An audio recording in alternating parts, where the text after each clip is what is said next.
Hello everyone, good morning. कैसे हैं आप सब? आई होप आप सब अच्छे होंगे। वेलकम टू सुमन रोशन सिनी व्लॉग्स। अभी दोपहर के नहीं बोलूँगी, सुबह के 11 साढ़े 11 बजे का टाइम हो रहा है। नाश्ता पानी सबका हो गया है। पीयूष लकी खेलने के लिए चले गए, मम्मी बाहर में बैठी हुई है। अब मुझे करना है सफाई, तो मैं सफाई पे लगूंगी। क्या कि नाश्ते का काम हो गया है, खाना पीना लेट से होगा, अभी होगा नहीं। अब पीयूष लकी खेल के इसी समय आ जाते हैं। शाम के समय ठंड हो जाता है तो शाम में नहीं जाते, आजकल नाश्ता पानी करने के बाद चले जाते हैं। क्योंकि अभी ठंड का छुट्टी हो गया है। ठंड मेरे यहाँ इतना ज़्यादा ठंड नहीं है, बाहर में धूप अच्छा हो रहा है, तो मम्मी बाहर में धूप में बैठी हुई है। मशीन भी मैंने लगाया है, हालांकि सुबह ही लगा दिया था, तो एक बार का कपड़ा धुल चुका है, दूसरे बार का उसमें डालूंगी। फर्स्ट में जो मैंने डाला है उसको मैं सुखा दूंगी, और जब तक ये वाला धुलेगा उतना देर में वो मतलब कि थोड़ा सूख जाएगा। तो हालांकि रखूंगी वहीं पर, इकट्ठा कर दूंगी एक साइड में, तो धूप लगता रहेगा, सूख जाएगा। दूसरा वाला डाल दूंगी, क्या कि ठंड के मौसम में वही कपड़ा सूखने का दिक्कत रहता है। हालांकि मतलब तेज़ धूप रहता है तो फिर भी सूख जाता है, उतना नहीं है। हालांकि इन दिनों मेरे यहाँ ठीक ठाक धूप हो रहा है, उतना ज़्यादा भी नहीं है तो उतना कम भी नहीं है।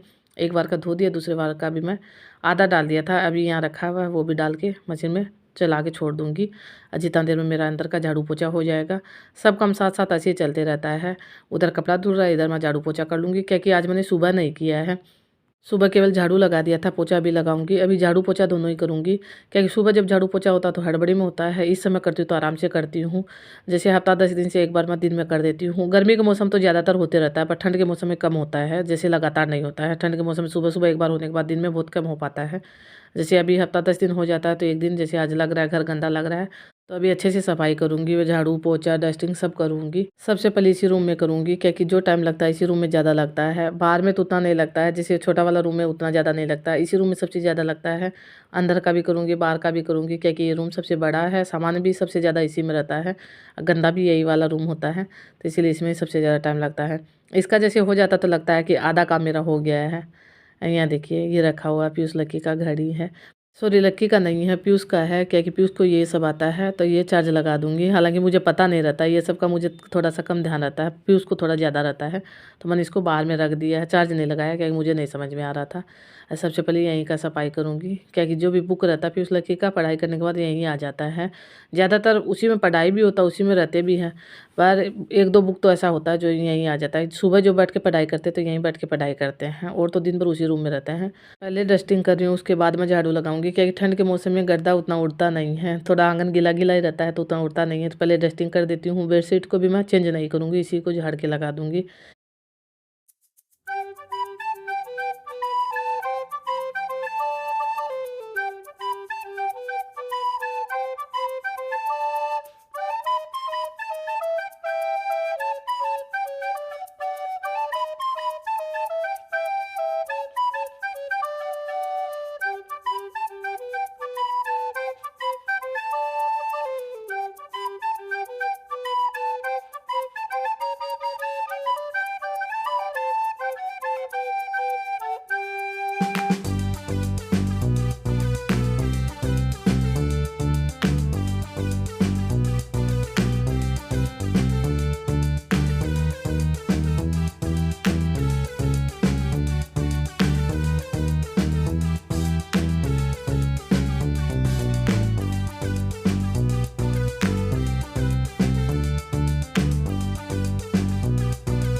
पीयूष का बेड जो मैंने अंदर किया था वो मैंने बाहर निकाल दिया, थोड़ी देर के लिए निकाला है, मतलब कि अभी निकाल दिया है, शाम में वापस कर दूंगी, थोड़ा सूख जाएगा, पोछा लगाऊंगी, क्योंकि उसके नीचे से अच्छे से नहीं हो पाता है झाड़ू पोछा, तो इसलिए मैंने निकाल दिया। रोज़ रोज़ तो निकालना नहीं होता है, हफ्ता 10 दिन में जैसे एक बार सफाई करती हूँ तो निकाल देती हूँ, अकेले तो मैं निकाल ही नहीं पाती हूँ, इतना ज़्यादा भारी है। अभी पीयूष भी घर में था, उसके पापा भी मतलब कि यहीं थे, तो निकाल दिया सबने मिल के। अब वापस लगा देंगे शाम में सफाई करने के बाद में, क्योंकि बाहर में भी ज़रूरी होता है, पर वही है इतना भारी है, उसको अंदर बाहर कर नहीं सकते हैं, बाहर में भी नहीं छोड़ सकते क्योंकि बाहर में ठंड रहता है रात के समय, तो फिर यहीं सोता है। हालांकि एक बार निकालते तो थोड़ा खुला खुला अच्छा लगता है, क्योंकि 2 बेड लगने के बाद पूरा भरा भरा हो जाता है, घूमने फिरने का भी जगह नहीं रह पाता है। अभी बाहर में है तो बाहर में मैंने अच्छे से लगा दिया है उसको, सुबह बैठने उठने के लिए भी काम आता है। मम्मी का भी होता है तो दिन में जैसे टीवी देखती है तो थोड़ी देर के लिए आराम कर लेती है। हम भी जैसे मैं भी कोई काम करते रहती हूँ, किचन का भी कोई काम करती हूँ तो वहीं बैठ के कर लेती हूँ, सब्जी काटने का बहुत सारा काम ऐसा होता है जब वहाँ बैठ के कर लेती हूँ। पर वही है, या तो अंदर ही रख सकते हैं या बाहर ही छोड़ सकते हैं। एक दिन के लिए थोड़ी देर के लिए मैंने बाहर लगाया है तो अच्छा लग रहा है, मतलब पहले जैसा लग रहा है, पूरा चेंज चेंज लगता है। किचन का सफाई तो मैंने पहले ही कर दिया, स्लेब का जैसे नाश्ता बनाती हूँ उसी समय मैंने सफाई कर दिया था, पर नीचे का झाड़ू नहीं लगा था, तभी मैंने झाड़ू लगा दिया। हालांकि गंदा कुछ नहीं है, वो तो देखने से आपको भी लग रहा होगा, गंदा कुछ नहीं आ रहा है। हल्का सा मन को संतुष्टि के लिए मैं भी झाड़ू पोछा कर रही हूँ, क्योंकि जो भी जैसे कचरा होता है तो वो बाहर में, मोटा कचरा तो बाहर में फेंक देते हैं, तो हल्का जैसे गर्दा है वही रहता है, ज़्यादा गंदा नहीं है। किचन में तो कुछ भी गंदा नहीं है, क्योंकि किचन का सफाई अभी मैंने किया था, जो मैंने आपको दिखाया 3-4 दिन पहले। जैसे हफ्ता 10 दिन से एक बार अच्छे से सफाई होना ज़रूरी होता है, तो अच्छा लगता है, हफ्ता 10 दिन तक देखने में अच्छा लगता है, उसके बाद फिर से गंदा जैसा लगता है तो फिर से हो जाता है। मेरे रूम का भी झाड़ू मैंने लगा दिया है, पहले यहाँ का झाड़ू लगा दूंगी, उसके बाद पोछा लगाऊंगी। अब इसके नीचे से बैठ के आराम से मैं झाड़ू लगा सकती हूँ, पर अंदर में इसके नीचे से नहीं लग पाता है, क्योंकि बीच में उतना जगह ही नहीं रहता है कि अंदर से मतलब कि बैठ के आराम से लगा दे। यहाँ पूरा खुला खुला जगह है तो आराम से बैठ के नीचे से लगाती हूँ, नीचे से उतना गंदा भी नहीं होता, पोछा भी आराम से लग जाता है, झाड़ू भी लग जाता है।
इसके बाद ये शाम का समय हो रहा है, शाम का भी नहीं बोलूँगी, रात हो रहा है, तो रात के समय में हम बना रहे हैं पास्ता। हालांकि खाना खाने का किसी का मन नहीं था, क्योंकि शाम का खाना जो हुआ था सबका लेट से हुआ था, मतलब 4 बज गया था, तभी किसी का मन नहीं था। मैगी बनाने का प्लानिंग था तो मैगी नहीं बन रहा है, अभी पास्ता बन रहा है। हालांकि मेरे यहाँ भी उसके पापा पास्ता नहीं खाते हैं, बच्चे खा लेंगे, थोड़ा बहुत मम्मी भी खा लेगी। उसी के लिए थोड़ा बहुत तैयारी लक्की ने कर दिया, थोड़ा बहुत तैयारी मैंने कर लिया है। प्याज काट लिया है, शिमला मिर्च काट लिया है, हरी मिर्ची है, पत्ता गोभी है, यही सब सब्ज़ी डालूँगी। गाजर भी रखा हुआ था, पर गाजर का मुझे भी पसंद नहीं है। गाजर का सब्ज़ी भी बनाऊँ तो अच्छा नहीं लगता, कोई चीज़ में डालो तो फिर भी अच्छा नहीं लगता है। गाजर का हलवा है वो मेरा फ़ेवरेट है, वो मैंने कल भी बनाया था। उसी में से बचा हुआ गाजर रखा हुआ है, पर इसमें मैंने डाला नहीं है। वो बच्चे ऐसे ही घूमते-फिरते में खा लेंगे। ये पास्ता निकाल के रख लिया, गर्म पानी चढ़ाया, उसमें मैंने नमक और तेल पहले ही डाल दिया था। तो अभी पास्ता डाल रही हूँ। एक साइड सब्ज़ी तैयार होगा, एक साइड पास्ता बॉयल हो जाएगा, क्योंकि फिर ज़्यादा टाइम नहीं लगेगा, दोनों काम साथ-साथ होते रहेगा। वैसे टाइम बताऊँ तो अभी 7:30 बजे का ही टाइम हो रहा है, उतना लेट नहीं हुआ है, पर बना के जल्दी खा लेंगे, क्योंकि ये पीयूष के पापा नहीं खाते हैं। क्योंकि मेरे यहाँ बनता भी बहुत कम है, उनको कम पसंद है। मतलब कि बनाते हैं, कोई दूसरा भी खाता है तो उनको कम पसंद है, क्योंकि ये अच्छा नहीं रहता है। फिर भी कभी-कभार बना ही लेते हैं, महीना 20 दिन में एक बार बन ही जाता है। मैं जैसे बनाती हूँ उस हिसाब से अपना रेसिपी शेयर कर रही हूँ आपके साथ में। वैसे सब कोई को बनाना आता है, सबका अपना-अपना तरीका होता है, थोड़ा बहुत तो चेंज होता ही है। तो यहाँ मैंने पहले प्याज डाल दिया है, रिफाइंड तेल डाला है, यहाँ सरसों तेल नहीं डाला है। रिफाइंड तेल में मैं छोंकती हूँ सब्ज़ी, तो जैसे सरसों तेल में छोंकती हूँ, पर ये वाला रिफाइंड तेल में बना रही हूँ। तो यहाँ प्याज और शिमला मिर्च डालने के बाद हल्का सा मैंने नमक डाल दिया, उससे जल्दी पक जाएगा सब्ज़ी। हालाँकि ज़्यादा नहीं पकाना है, फिर भी पक जाएगा जल्दी। लास्ट थोड़ी देर बाद ये पक जाएगा, उसके बाद मैं इसमें अदरक लहसुन का पेस्ट डालूँगी। कभी-कभी मैं लहसुन को टमाटर के साथ पीस के वैसे भी डाल देती हूँ, उससे भी टेस्टी बनता है। आज ऐसे अदरक लहसुन का पेस्ट रखा हुआ था तो वही डाल दूँगी। हालाँकि ज़्यादा नहीं डालूँगी, थोड़ा बहुत ही डालूँगी। मतलब लहसुन का अपना टेस्ट होता है इसमें। कभी-कभार जैसे काट के भी लहसुन डाल देती हूँ। अभी पेस्ट मैंने डाल दिया है। 2 मिनट के लिए भून लूँगी, उसके बाद बाकी का जो सब्ज़ी है थोड़ा-थोड़ा करके वो भी डाल दूँगी, क्योंकि ज़्यादा पत्ता गोभी मैंने नहीं काटा, थोड़ा-सा पत्ता गोभी काटा है। वो तो पकने के बाद अपने आप थोड़ा हो जाएगा, क्योंकि बच्चों को सब्ज़ी कम पसंद आता है, इसलिए कम करके मैंने डाला, ज़्यादा सब्ज़ी नहीं डाला है। हालाँकि सब्ज़ी तो इसमें खूब सारा डाल सकते हैं, बच्चे नहीं खाते इसलिए मैंने ज़्यादा नहीं डाला है। अब थोड़ा बहुत पत्ता गोभी हो जाएगा तब टमाटर काट के डाल दूँगी, इससे ज़्यादा कुछ नहीं डालूँगी।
टमाटर धनिया पत्ती डालने के बाद मैंने लाल मिर्च पाउडर भी डाल दिया है, जीरा पाउडर भी डाल सकते हैं, पर मेरे पास अभी था नहीं इसलिए मैंने डाला नहीं है। लास्ट में इसमें मैगी मसाला डालूंगी, सॉस भी डालूँ, जो सॉस मेरे पास में वो डाल दूंगी। क्योंकि इसमें बहुत तरह का सॉस डलता है, पर मेरे पास जो है वही मैं डाल रही हूँ। ये वाला ज़्यादा डल गया है, क्योंकि मुझे पता ही नहीं था इसके आगे का ये नहीं है, ढक्कन नहीं है, अचानक से डाला है तो थोड़ा ज़्यादा डल गया है, पर टेस्ट में कोई फ़र्क नहीं आया था। अब मैगी मसाला मैं बाद में डालूंगी, लास्ट में डालूंगी। बॉयल भी हो गया पास्ता भी, तो उसको भी पानी से निकाल दूंगी और फिर ठंडा पानी इसमें डालने के बाद इसमें मिक्स करूंगी। यहाँ देखिए अभी भी गर्म है, ठंडा पानी मैंने डाल दिया है। अब इसको अच्छे से मिक्स कर दूंगी, क्योंकि बच्चों की पसंद का जब कुछ बनता है तो बच्चे पूरा तैयार रहते हैं। तभी पीयूष लकी भी यही है। वैसे तो गरम गरम सबको दे दूंगी, मम्मी भी आ गई है, रुचि को मैंने बुला लिया है। सबको यहीं बैठ के खा लेंगे, क्योंकि पीयूष के पापा को तो खाना नहीं है। अगर उनको खाना रहता तो थोड़ा इंतज़ार करते कि दुकान बंद करके आएँगे तभी खाएँगे, पर वो तो खाएँगे नहीं। उन्हें पहले ही मना कर दिया था कि मुझे रात में खाना नहीं खाना है, वो रात में दूध पी के सोएँगे या फिर लड्डू खा लेंगे, क्योंकि गोंद का लड्डू जो बनाया हुआ है वो खा लेंगे। और रात में शाम में खाना लेट से होता है तो फिर रात में भूख कम लगता है, तो इसीलिए मैंने पास्ता बनाया, उनको नहीं खाना इसीलिए। यहाँ पास्ता बन के तैयार है, आपको पास से दिखा देती हूँ, आप सब आइए खा लीजिए। इस वीडियो का भी एंड कर देती हूँ। अगर आपको वीडियो ज़रा सा पसंद आए तो वीडियो को लाइक कर दीजिएगा, शेयर कर दीजिएगा, चैनल पे नया तो सब्सक्राइब कर दीजिएगा। कल मिलेंगे अच्छी सी नई वीडियो के साथ, तब तक के लिए bye bye, good night, take care.